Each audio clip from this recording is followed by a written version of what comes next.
Good morning, all of you. I'm here to explain the incident where oil prices went down to negative.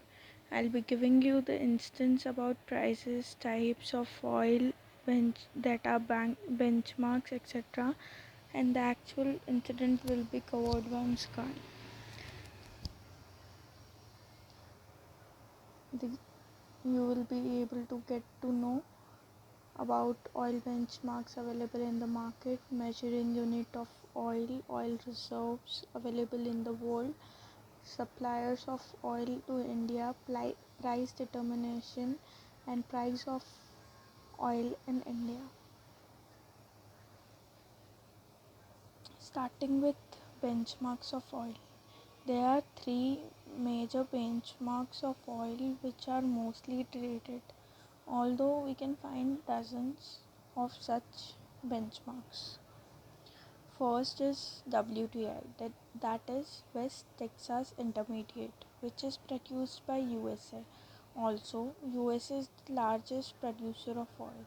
Second is Brent crude oil, which is being produced by countries around the North Sea, and Dubai and Oman crude. If we see based on quality of crude oil, WTI is sweet and light, suitable for gasoline products, but supply of this oil is not easy, and also it is costly affair.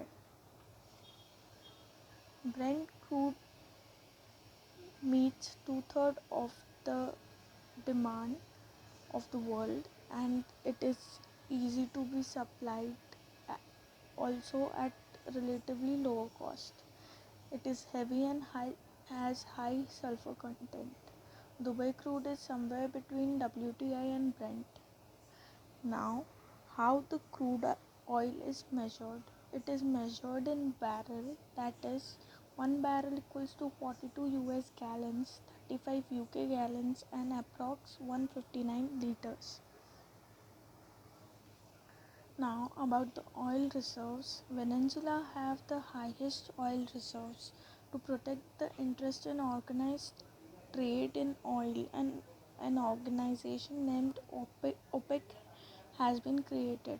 OPEC stands for Organization of the Petroleum Exporting Countries. It is an intergovernmental organization consisting of 13 nations. Recently, Qatar has walked out of the organization.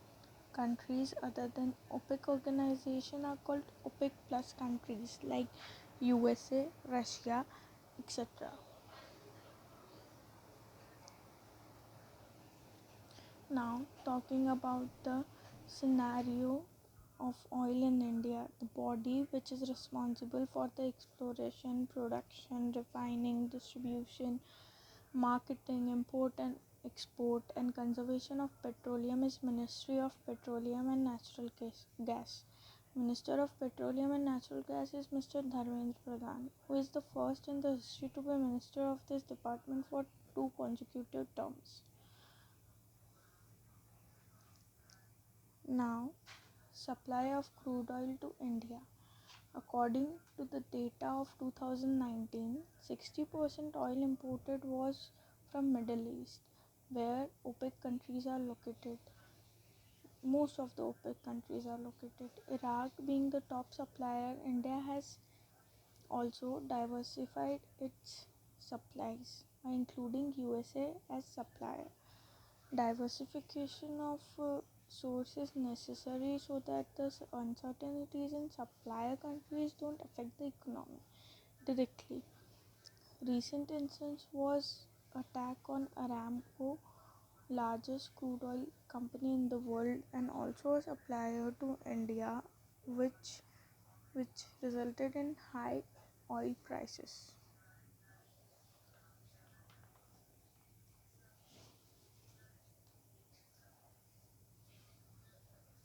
Now, prices of oil. Prices of oil rise on basically two major forces, that are demand and supply forces. There are various factors affecting the demand and supply of oil. first, getting on to the determinants of supply, the extraction facility, peace in the supplier country, political stability in the supplier country, the availability of reserves are some of the determinants.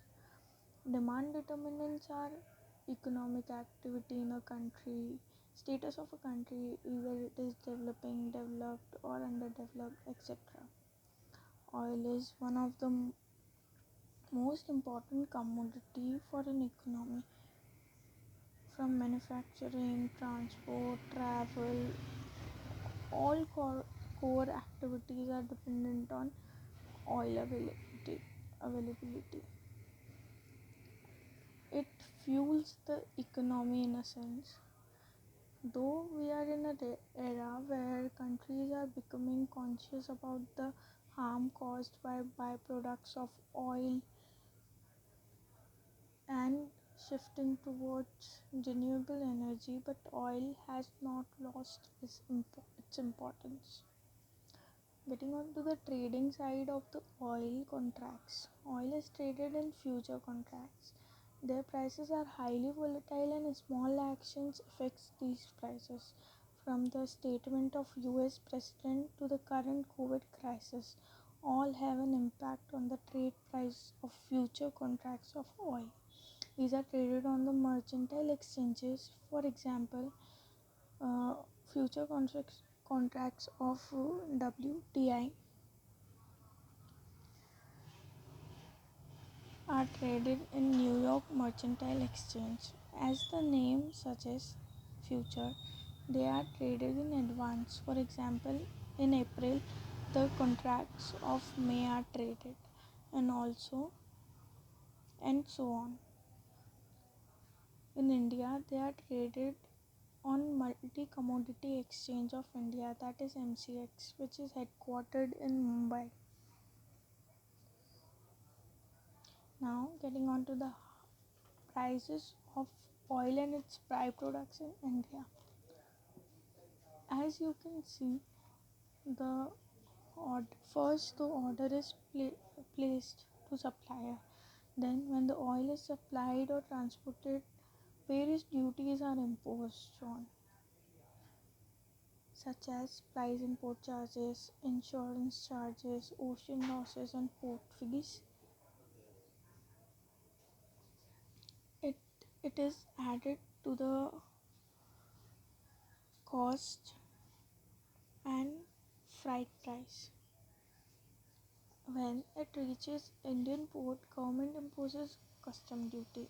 Now the oil is sent to the refineries through oil marketing companies such as Indian Oil Corporation Limited, Bharat Petroleum Corporation Limited, Hindustan Petroleum Corporation Limited. These are the three companies which together hold 90% of the market share, and refinery refinery refineries, refinery transfer prices are charged on the byproducts like petrol and diesel. After the refinement, the OMC sell these products to dealers. On the way to dealers, inland freight is charged. The price plus total charges imposed till now is called total desired price, and the price at which petrol and diesel and kerosene are sold to dealers is called depot price. Then central government imposes tax, means excise duty, and VAT is imposed by the state government, and commission of dealer is also added to the product. After all this, the retail price is determined. VAT imposed is the reason we see variation in prices of diesel and petrol in all the state. The percentage of VAT imposed by MP on petrol is 35.78% and on diesel is 23.22%. Maharashtra imposes highest VAT, while Goa imposes least on petrol, that is 16.66%, and Mizoram levies least on diesel, that is 11.54%. This data is as of 2018. The reason for imposing or levying such high duties are that this is the most certain income to the government as it comes under core goods. Government explains this as that the money received through these sources are invested on infrastructure building and combating the crisis in finances at times like this is happening now. Petrol, diesel doesn't come under GST. If it has been so and placed in the highest 28% slab, then also the price of petrol and diesel would have been much lower. Now, further explanation will be dealt by Muskan. Thank you.